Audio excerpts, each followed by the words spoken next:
You may think that all the dinosaurs died millions and millions and millions of years ago, but I'm not sure that that's absolutely true, because this story is called Living Dinosaurs.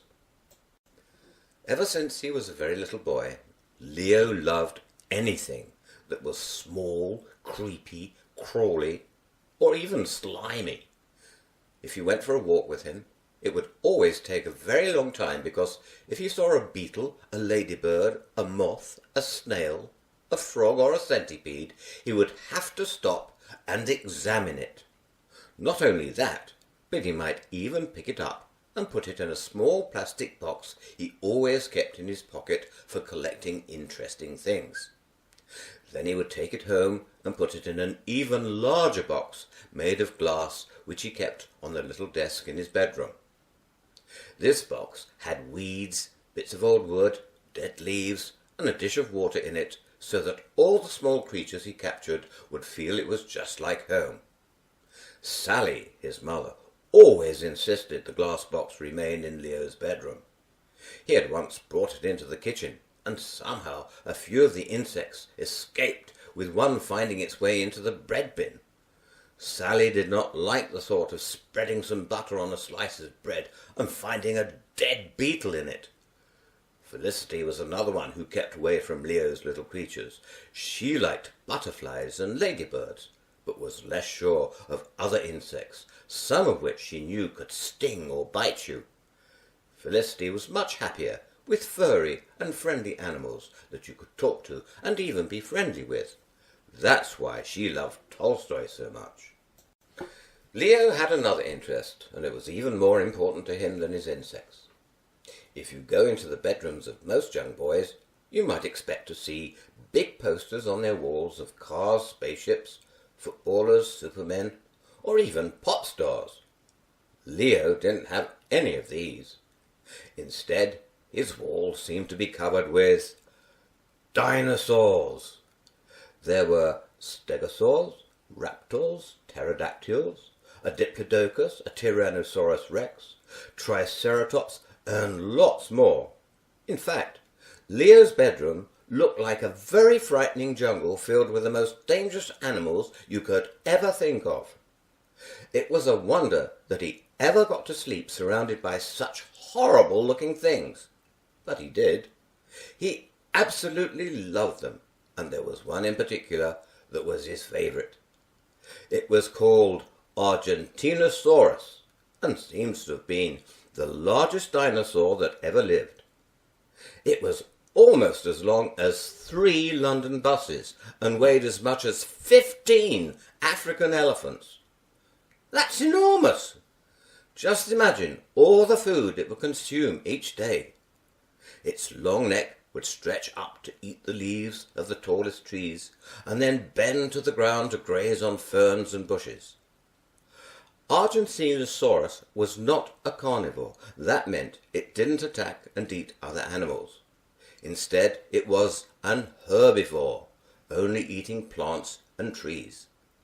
It also swallowed stones, so that when all the vegetables it ate got into its stomach, the stones would help to mash and grind them up.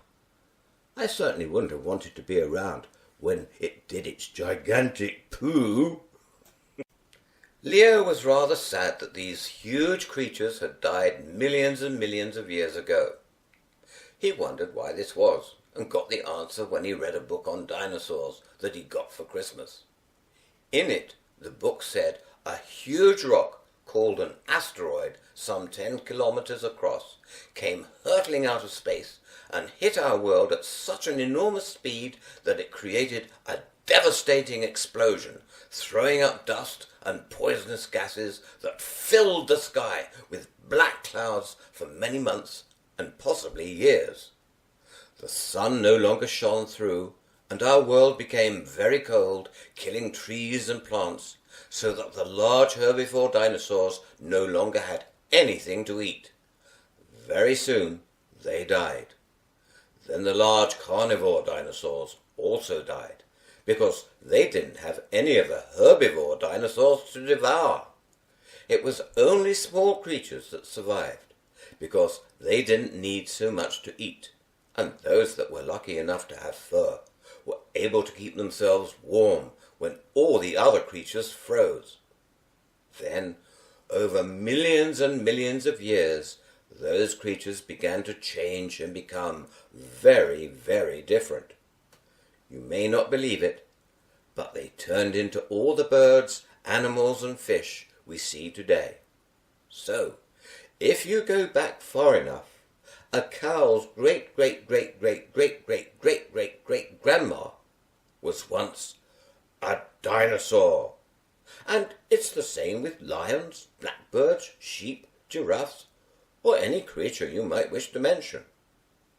When Leo found this out, he was very excited.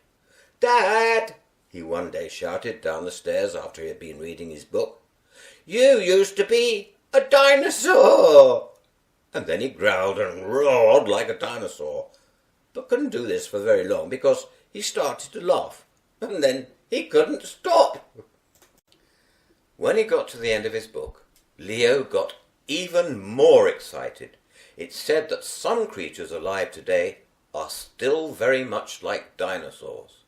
Sharks, many birds, Komodo dragons, crocodiles, snakes, lizards, turtles, and tortoises are some of the best examples. They have hardly changed at all in all of the 65 million years since that big rock hit our world. This got Leo thinking, and would soon give his father a bit of a surprise. "Dad," he said one Saturday morning to his father Steve, "can we have a big swimming pool in our garden? We could put it where the lawn is now, and it would be so much fun." Felicity heard this, and also thought it would be a very good idea. "Oh, yes, please," she pleaded. "We could go swimming every day in summer, and it would make us all nice and healthy." Then Leo astonished everyone. "I don't want to go swimming," he declared. "I want to put a shark in it." Steve thought Leo was joking, but then realized he was being deadly serious. "Don't be a twit, Leo," Steve reacted. "What if Felicity or Tolstoy accidentally fell into the pool? The shark would eat them. Anyway, the pet shop doesn't sell them. You just have to think of something else." Can I have a snake instead?" Leo persisted. "I suppose you'd want a poisonous one or a boa constrictor that would get out of its box and squeeze us all to death." "No, no, no, no, no," Steve replied, picked up his newspaper, and pretended Leo wasn't there anymore. Over the next week or so, Leo had to content himself with something much smaller than a shark or a snake. One afternoon, he got out his small fishing net and went down the garden, across the lawn, past the vegetable plot, and through the long grass, until he got to the big pond. He thought the big pond was a very interesting place. Sometimes he would scoop up water and pondweed into a jam jar, and then examine it to see what tiny plant or animal life was floating about in it. Often the things he found were too tiny to see properly, so he would go back to the house and get out his toy microscope. It was only a plastic one, but when you looked through its eyepiece, it was quite good at making very small things look very large. Little things that looked like scraps of nothing to the naked eye would suddenly appear very big, with spindly legs and bodies squirming on the glass slides he put under the microscope. Even bits of green slime would suddenly become quite clear to look at, showing in detail what they were made of. With his net in one hand and a small bucket in the other, Leo knelt down at the edge of the pond. He was rather hoping that he would be able to find a newt, because he had only seen pictures of them before, and never one in real life. In some ways they looked like very small lizards, and for Leo this was about the closest he would ever get to finding a miniature dinosaur in Heatherfield Farm. Leo was very patient. He scooped and scooped with his fishing net, making sure to do it very gently so as not to hurt any of the things he caught. Each time he scooped, he checked the net to see if it contained the newt he was looking for. But it seemed he was out of luck. Even when he changed positions to try different parts of the pond, not a single newt appeared. Just as he was about to give up, Leo did one last scoop, looked in his net, and found something he wasn't expecting. It contained a mass of jelly-like eggs, and each one had what looked like a wriggling black dot in it. It was frog spawn, the eggs that frogs lay. "Ah, whoopee!" Leo cried. He had never found frog spawn before. Carefully, he emptied some of the spawn into his bucket and then made sure to top it up with pond water. He didn't need all the spawn and gently put the net back into the pond to let the remaining eggs float free. Leo rushed back into the house and told his mother what he had found. The trouble was, he didn't have a glass tank to put them in. "Why don't you try this for the time being?" Sally suggested, pulling out an empty ice cream carton from one of her kitchen cupboards. It was exactly the right size for what Leo needed. "Now, fill it up with water, but make sure not to make it too cold or too hot, or the spawn won't like it," Sally advised. "Maybe the best thing would be for you to go and get some more of that pond water, because it will contain all the food those eggs will need when their little black dots hatch out." Leo did exactly what his mother had suggested, filled the carton with pond water and the frog spawn, and then placed it on the window sill in his bedroom. Over the next few days he was fascinated seeing the little black dots getting larger and larger, and then one morning after he had just got out of bed, he was surprised to find some of the little black dots had become small blobs with tails, and they were now swimming about, freed from their eggs. Leo was now the proud possessor of lots of baby tadpoles. Of course, tadpoles don't stay tadpoles forever. They completely change what they look like. This change has a very important name, and it is called a metamorphosis. After 6 or 7 weeks, Leo noticed that 2 little buds had formed next to each tadpole's tail, and very soon these buds grew into legs. Then, some weeks later, 2 more buds appeared, but this time they were at the front of the tadpoles and quickly developed into arms. Leo noticed some other things. The tadpole tails seemed to be disappearing, and their heads were changing shape. By this time, Leo had to put a brick in the ice cream carton because the tiny creatures didn't want to swim anymore. They had turned into little frogs and needed to breathe air. The trouble was, as soon as the baby frogs found the brick, they started jumping about on it. Some even jumped so high that they leapt completely out of the ice cream carton. Leo found them hopping about all over the place on the windowsill and across his bedroom floor. "Mom!" Leo shouted in panic. "My frogs have escaped, and they're running about all over the place!" Sally raced up the stairs and screamed as soon as she opened Leo's door, because one little frog had jumped onto her foot. She just didn't know where to stand, because she was sure she would step on one and squash it. "Oh, wait, Leo!" Sally ordered. "I'm going downstairs to get a bucket. Stay exactly where you are, and don't move, otherwise you're going to stand on one of them." Leo froze and stood like a statue. "Hurry up, Mum!" he cried. "I can't stay like this for long."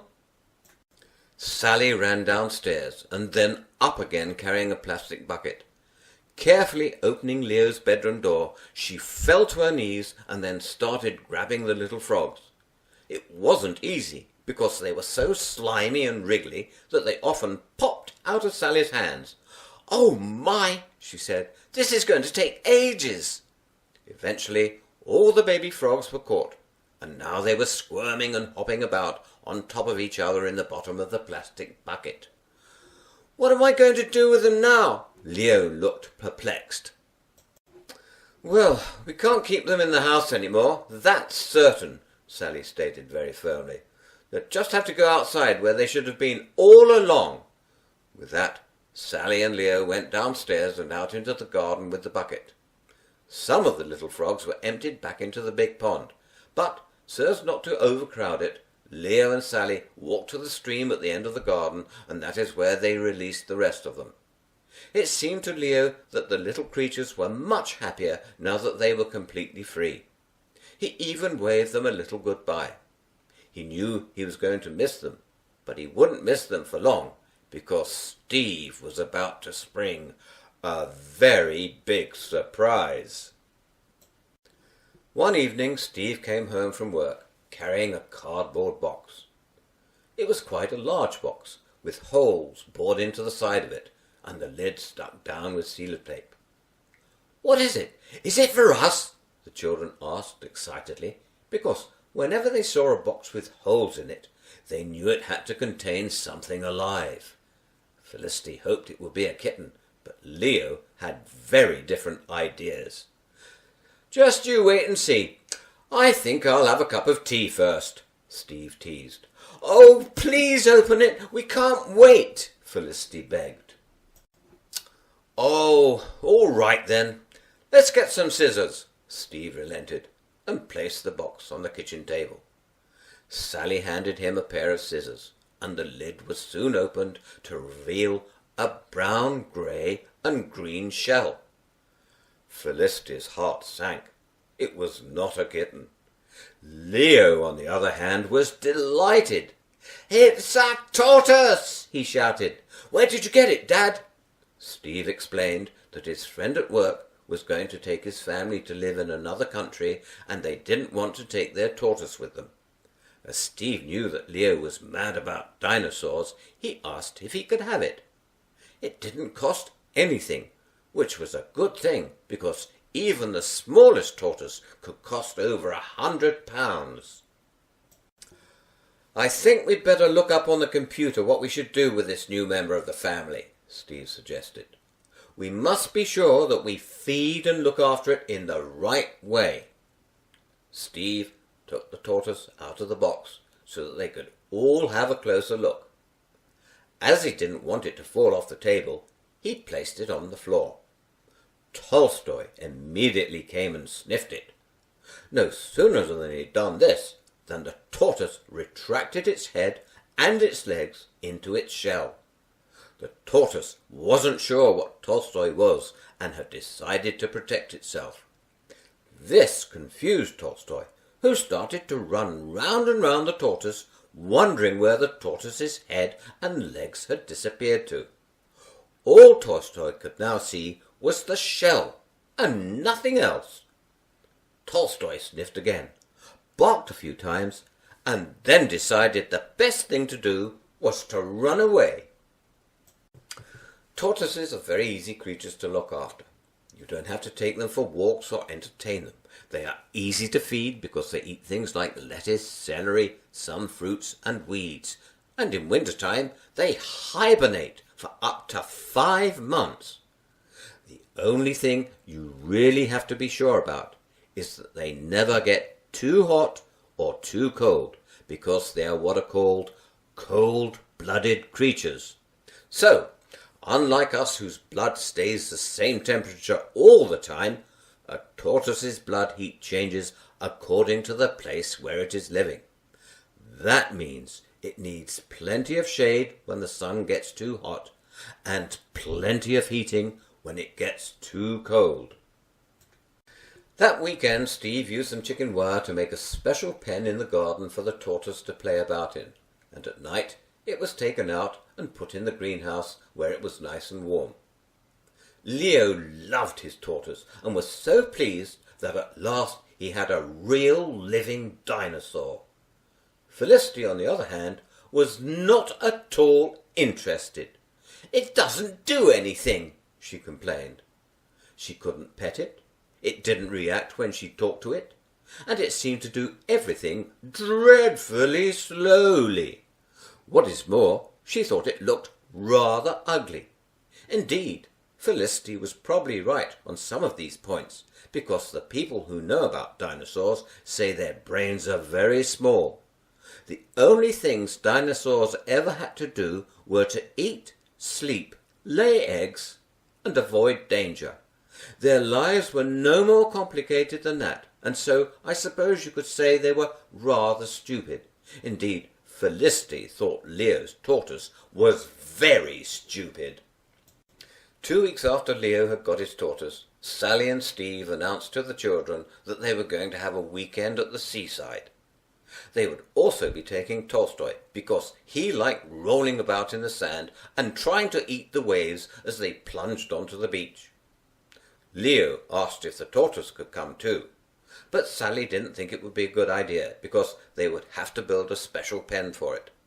Steve said the tortoise would be all right, because it would have all it needed in the pen, and tortoises never get lonely.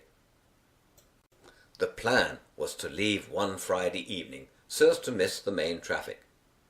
When all the bags were packed and Tolstoy was secured in the back of the car, Leo decided to take one more look at his tortoise. When he got to the pen, Leo had a fright. The tortoise seemed to have disappeared, and it wasn't even in its special shelter. Looking more closely, Leo noticed something new. Under one section of the chicken wire, he saw a freshly dug hole. Oh dear!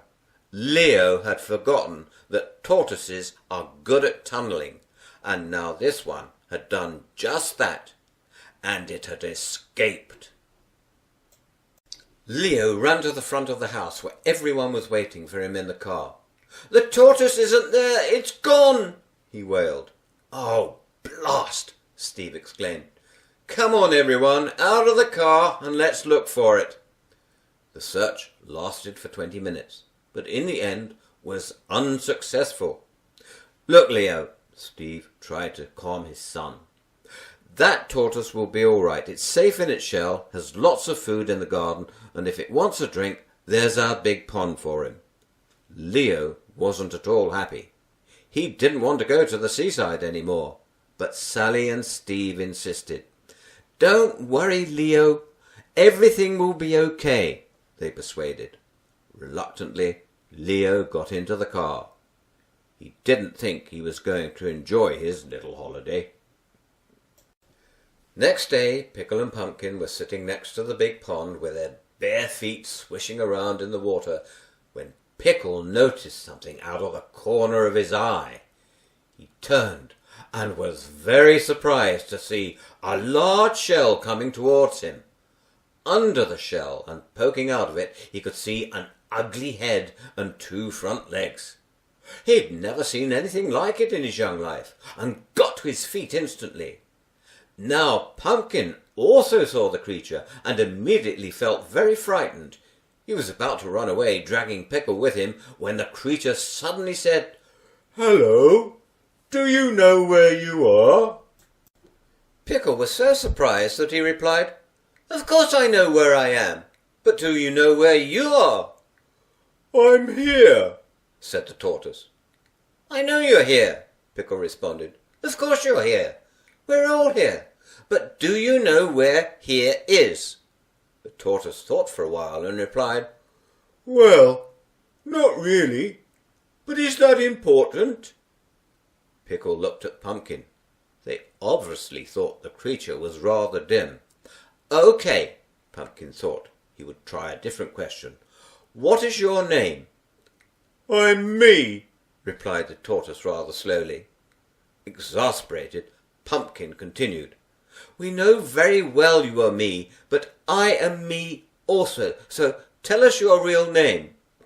The tortoise was now very confused and simply said, "I think I'm lost."